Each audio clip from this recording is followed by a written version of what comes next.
Alright, here's what it looks like when they drop a valve seat. Other than the wetness, that's what they're supposed to look like.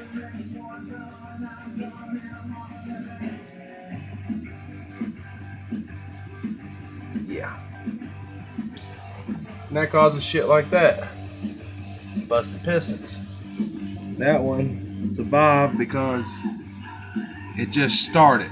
That's the valve seat coming out of the head. You can see what it done to that one. Well, this ain't the engine I'm fixing. This is my buddy's engine. Of course, this engine's had a hard life. I changed the front end because it got busted all to hell. Being flopped around in the junkyard.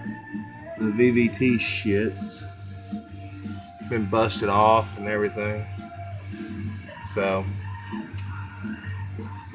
I should pull the cam out. But this engine's gonna have to be completely gone through because she's kind of rusty and cylinder walls are rusty, and it's gonna have to be completely torn apart. But for what he's wanting to do with it, I think it'll work just fine. Which, we'll show you that when we get to that point. So there it is. All right.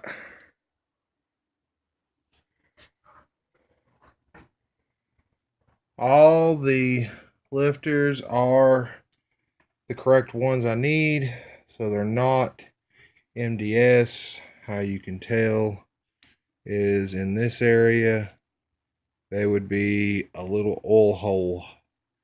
None of these have the oil holes. So that's good. It means I don't have to deal with that MDS crap. Bearings in there all look fine. I didn't see nothing scratched up on the camshaft. Now I have no idea what this cam originally went in or what. You can tell it was definitely ran. It looks used, so it's probably a used cam. But if you look at the height of this lobe and the height of this bearing, there really isn't much.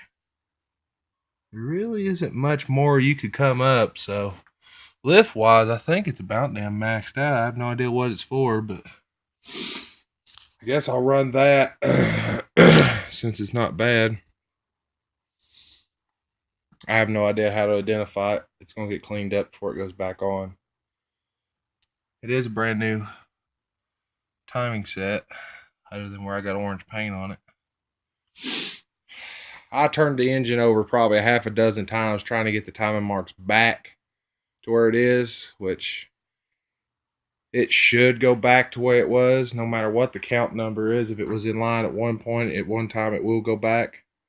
I could never get to go back, which could mean that this thing was out of time, or it could just mean that I didn't go enough times. But it'll be in time when I put it back together. All the bits and pieces look pretty good. The Jeep engine had these little collars on it, but the Chrysler 300 I pulled the heads off of at the junkyard, pull apart, didn't have no collars. Very weird. Of course, the ones out of this engine didn't have a collar. It has this stupid little clip, which there's not even a channel for it. It's literally just a round piece just kind of sitting around it. So probably going to use the Jeep ones.